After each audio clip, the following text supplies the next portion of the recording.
సంవత్సరాల తరబడి ఎన్ని మందులు వాడినా మీ మోకాల నొప్పులు తగ్గట్లేదా? ప్రాణ పెయిన్ క్లినిక్ లో అత్యాధునిక చికిత్స. నమస్తే రవీంద్రనాథ్ గారు. నమస్తే అండి ఉష గారు. సో పవన్ కళ్యాణ్ గారు తిరుపతి పర్యటనలో కొన్ని వ్యాఖ్యలు చేయడం జరిగింది.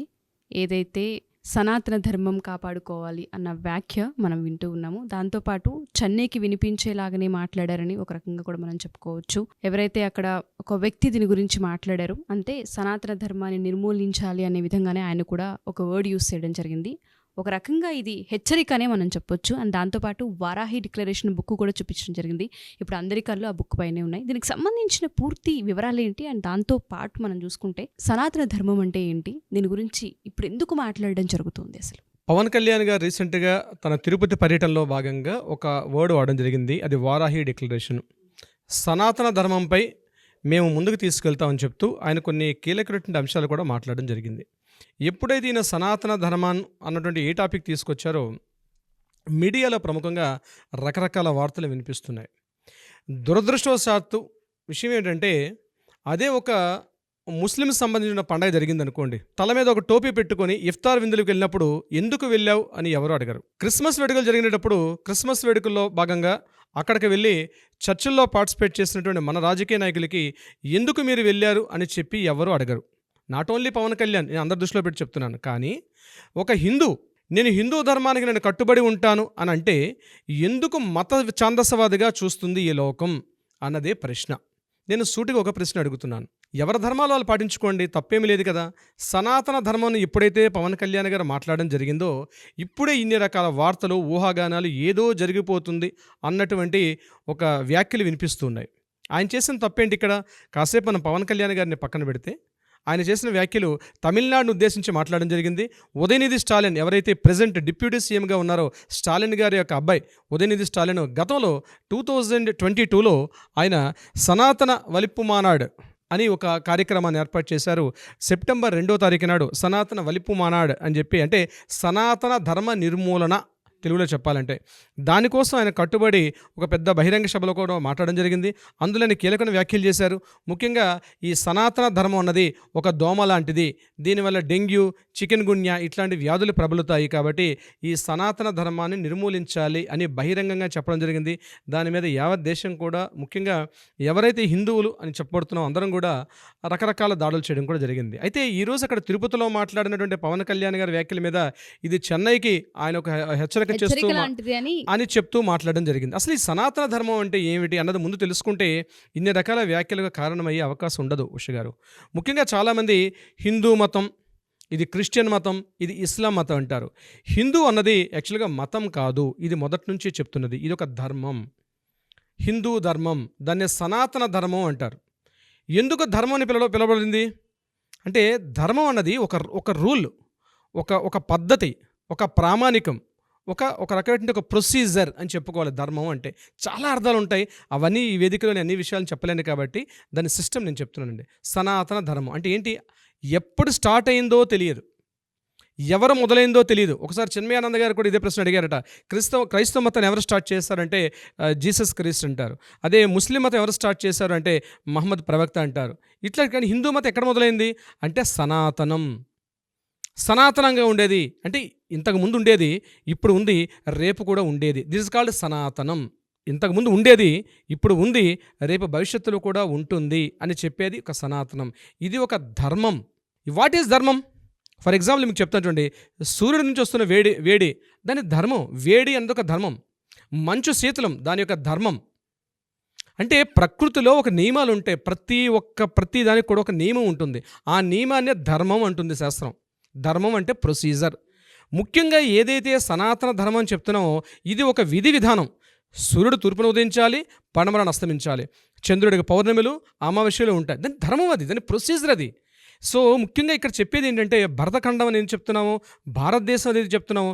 ఇది ఇప్పుడు నేను చెప్పినట్టుగా తూర్పును సూర్యుడు ఉదయించడం, పడమరను అస్తమించడం ఏదైతే ధర్మమో భారతదేశంలో ఇక్కడ వేదాలను ఉపయోగించడం, వేదవిహిత కర్మలు చేయడం, వేదాన్ని అనుసరించడం అనేది ఇది ఒక ధర్మం. భారతదేశంలో వేదాన్ని అనుసరించడం అనేది ఒక ధర్మం. ఎందుకు నేను ఇంత గట్టిగా చెప్పాల్సిన అవసరం వస్తుందంటే భారతదేశంలో ఉన్నటువంటి ఏదైతే ఈ హిందూ నాగరికత, ధర్మానికి ఇంకొక అర్థం నాగరికత కూడా వస్తుంది. హిందూ నాగరికత ఏదైతే ఉందో ముఖ్యంగా నదీ తీర ప్రాంతాల్లో ఉండే నాగరికతలు, ఈజిప్షియన్ నాగరికత నైలు నదీ పరివాహం ఉండేది, అలాగే మెసపటోమియా సివిలేషన్, రోమన్ సివిలేషన్, అలాగే మీకు రకరకాల సివిలేషన్స్ వచ్చాయి. ఈ సివిలేషన్స్ నాగరికతలో వస్తూ తరువాత వచ్చినటువంటి చారిత్రక మార్పుల వల్ల కొన్నాళ్ళకి వాటి ఆనవాళ్ళు కూడా లేకుండా అంటే పూర్తిగా రూపు మారిపోయినాయి. ఎందుకు మారిపోయిందో దానికి చాలా కారణాలు చెప్తాం. అదొక ఎపిసోడ్ అవుతుంది. మనం నెక్స్ట్ ఎపిసోడ్స్లో మనం వాటి గురించి డీటెయిల్గా మాట్లాడదాం. అంటే వాటి యొక్క ధర్మాలు ఏవైతే ఉన్నాయో ఆ ధర్మాలు అన్నవి కొద్దిగా కాలక్రమేణా మార్పులకు లోనైంది. కానీ భారతదేశంలో ఉన్నటువంటి ఈ సనాతన ధర్మం అని ఏదైతే మనం చెప్పుకుంటున్నామో ఈ సనాతన ధర్మం ఎప్పుడు మొదలైందో తెలియదు, ఎప్పుడు నడుస్తుందో తెలియదు, మరలా భవిష్యత్తులో ఇలాగే ఉంటుంది అని చెప్పడానికి ఈ సనాతన ధర్మం అని చెప్తున్నారు. అంటే సనాతన ధర్మం అంటే కేవలం హిందూ అనే పదం రీసెంట్గా ఫామ్ అయింది కొన్ని వేల సంవత్సరాల క్రితం. కానీ అంతకుముందు దేం వాడేవారు? దీన్ని సనాతన ధర్మం అనే వాడేవారు. ఏంటి సనాతన ధర్మం అంటే వేదాలకు సంబంధించినటువంటి, అంటే వాట్ ఈజ్ వేదాస్? వేదాలను అర్థం చేసుకోవాలనుకుంటే ఉపనిషత్తులు అర్థం చేసుకోవాలనుకుంటే మళ్ళా వేదాంగాలు అర్థం చేసుకోవాలనుకుంటే పురాణాలు అర్థం చేసుకోవాలనుకుంటే ఇతిహాసాలు. ఇవన్నీ ఒక వర్డ్స్, ఇవన్నీ కూడా ఒక సిమిలర్గా ఉంటాయి. అర్థం చేసుకోవడం కోసం ఒక్కొక్కటి దీని యొక్క మార్పు చెందుకుంటూ వస్తున్నాయి. కానీ ఏదేమైనప్పుడు కూడా అనాదిగా ఉండేది ఈ సనాతన ధర్మం. అయితే ఏమిటి సనాతన ధర్మం అంటే ఇక్కడ మూఢనమ్మకాలు వేరు, ఆచార వ్యవహారాలు వేరు, ధర్మం వేరు. అందుకే ధర్మో రక్షిత అంటుంది. అంటే సనాతన ధర్మం అన్నది భారతదేశంలో కొన్ని వేల సంవత్సరాల నుంచి కూడా, కొన్ని లక్షల సంవత్సరాల నుంచి కూడా ఇలాగే ఈ ధర్మం ప్రొసీజర్ అవుతుంది. మన తాతలు, మన తాతల తాతలు, తాతల ముత్తాతలు, ముఖ్యంగా మొత్తం ప్రపంచంలో తీసుకున్నట్లయితే పశ్చిమ భాగం అంతా కూడా ఈ మతాలకు పుట్టినిల్లు.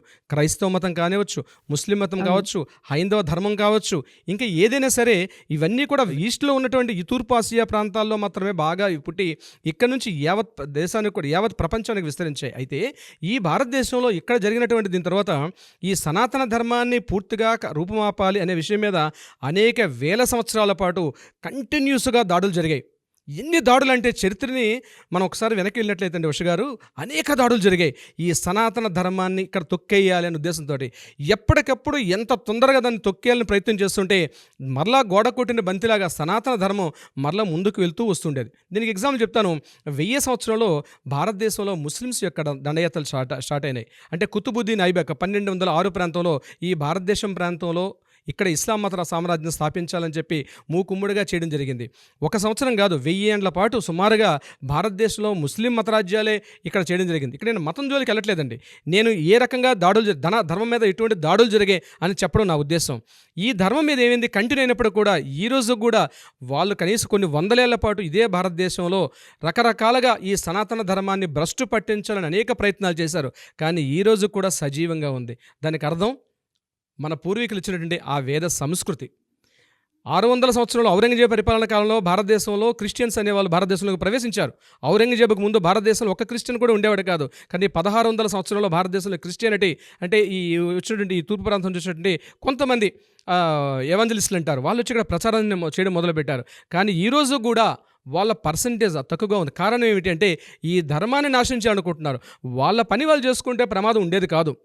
మూలాల్ని ధర్మాలని ఎప్పుడైతే దాన్ని కించపరుద్దాం అనుకుంటారో అప్పటికప్పుడు మళ్ళీ డెవలప్ అవుతుంది. అంటే దీనికోసం ఇది ఒక రాకెట్ సైన్స్ ఏం కాదండి గారు. అర్థం చేసుకోవాలనుకుంటే మన ఇంట్లో మార్నింగ్ టు ఈవినింగ్ వరకు మనం చేసే దైనందిన కార్యకలాపాలు ఉంటుంది. ఫర్ ఎగ్జాంపుల్ మీకు చెప్తాను, తెలంగాణ ప్రాంతంలో బోనాలు.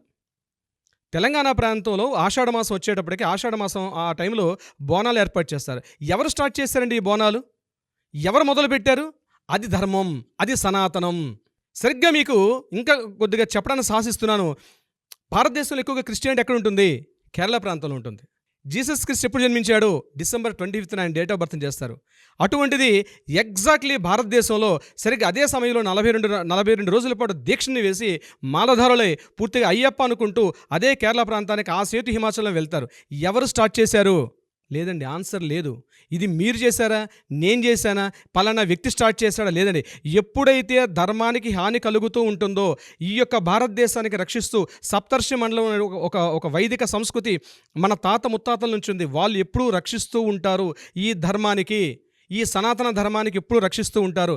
ఈరోజు మీరు ఉమ్మడి ఆంధ్రప్రదేశ్లో తీసుకోండి, మన ఆంధ్ర కానీ తెలంగాణ కానీ తీసుకోండి, సరిగ్గా మీకు అదే టైంలో ఈ జీసస్ క్రీస్తు ఇట్లాంటి చేసే అంటే ముఖ్యంగా జన్మదినోత్సవాలు చేసే టైంలో భవానీ మాలలు వేసి ఇంద్రకీలాద్రి పర్వతానికి వెళ్తారు. ఒక్కసారి పూర్తిగా ఎర్ర రంగు దుస్తులు ధరించి చేస్తారు. అంటే ఇవన్నీ ఎవరు స్టార్ట్ చేశారండి?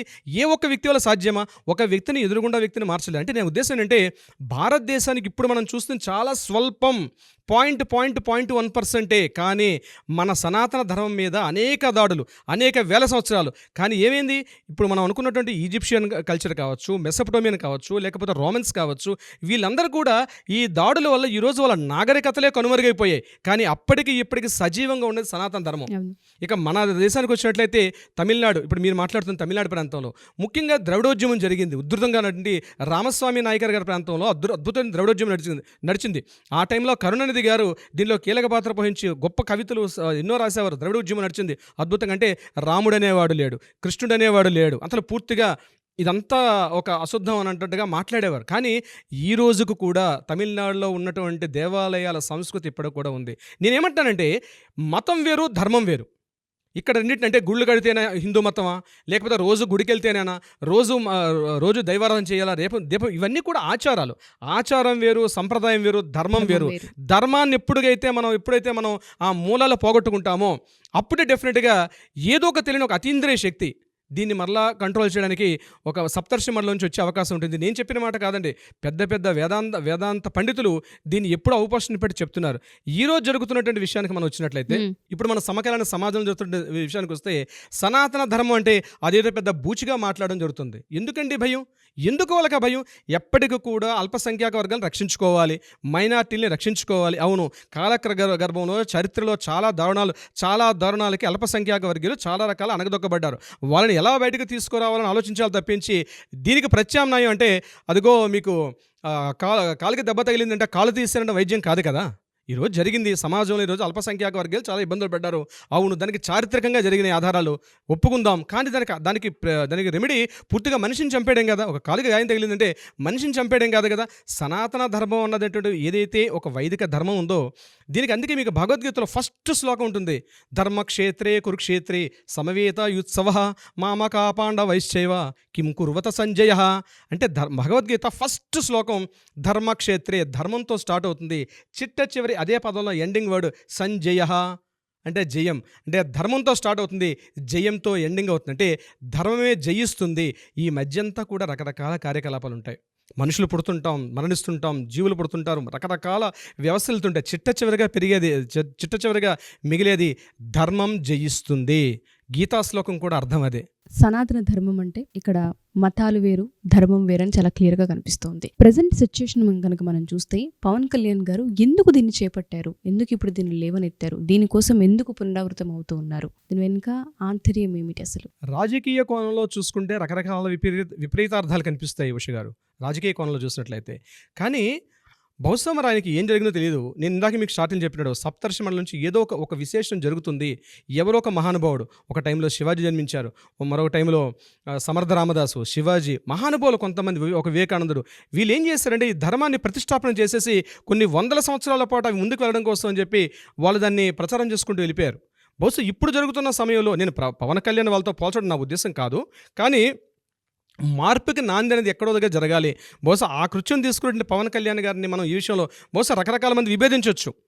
నేనేమంటున్నానంటే మతం వేరు, ఆచారం వేరు, సంప్రదాయం వేరు, ధర్మం వేరు. భారతదేశంలో ఉన్నది సనాతన ధర్మం, అందరినీ కలుపుకుని వెళ్ళే ధర్మం ఇది. అందరినీ కలుపుకొని వెళ్ళాలి. నేను ఎక్కువ నువ్వు తక్కువ అనే అంతరార్థం కాదు ఇక్కడ. ఎవరి మతం వాళ్ళదే. కానీ భారతదేశంలో నేను చెప్తున్న సనాతన ధర్మం వేరే. సనాతన ధర్మానికి మూలానికి కానీ ఏ రోజైనా అటువంటి ఇబ్బందులు గురి కాబడితే డెఫినెట్గా దానికి తగిన మూల్యం చెల్లించుకోవాలి. ఈరోజు డెమోక్రటిక్ గవర్నమెంటు ఒక 500 సంవత్సరాల క్రితం రాజరికం పరిపాలన, అంతకుముందు ఇంకా నిరంకుశ రాజులు, ఈ భారతదేశానికి అనేక వేల సంవత్సరాలు తీసుకుంటే రకరకాలటువంటి కృత్యాలు చూస్తుంది. ఈరోజు డెమోక్రటిక్ ఒక గవర్నమెంట్ నడుస్తుంది. అంతే. ఇక్కడ రాబోయే రోజుల్లో ఇంకేం మార్పులు ఉంటాయి తెలియదు.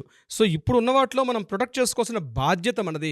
ఇందాక నేను చెప్పినట్టుగా కాలికి గాయం తగిలితే మనిషిని చంపడం కాదు, ధర్మాన్ని నిలబెట్టుకోవాలి. ఇప్పుడు మీరు అడిగిన ప్రశ్నకి పవన్ కళ్యాణ్ గారి విషయానికి వస్తే రాజకీయ కోణంలో రకరకాల విపరీతాలు ఉండొచ్చు. రాజకీయ ప్రయోజనాలు ఆశించి రకరకాలుగా మాట్లాడుకోవచ్చు. బట్ ఏదైతే అక్కడ తమిళనాడులో జరిగిన సనాతన ధర్మ నిర్మూలన అంటే ఎంత ధైర్యం ఉండాలంటే వాళ్ళకి వర్డ్ వాడడం అంటే సనాతన ధర్మ నిర్మూలన కార్యక్రమం చేపడుతున్నామంటే ఎవరిని మీరు సాధించాలనుకుంటున్నారు? అది సాధ్యమా? ఇంపాసిబుల్. ఇదే ఒకసారి మేము హరిద్వార్లో ఋషికేశ్ ఆశ్రమంలో గీతాశ్రమంలో మాట్లాడినప్పుడు ఆయన ఇప్పుడు నేను మీతో చెప్పిన విషయాలు చెప్పారు. ఈ ధర్మాన్ని ఎవ్వరూ నాశనం చేయలేరు.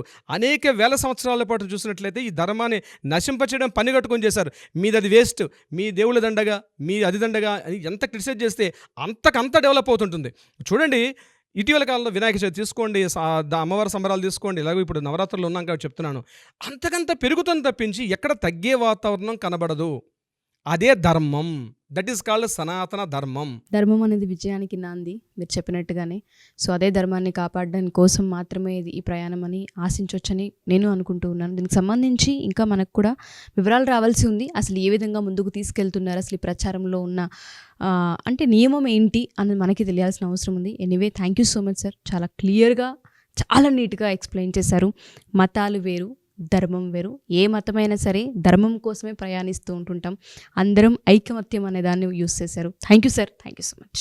Thank you so much Usha గారు. సుమన్ టీవీలో మీ పర్సనల్ అండ్ బిజినెస్ ప్రమోషన్స్ కోసం కింది నెంబర్కి కాంటాక్ట్ చేయండి.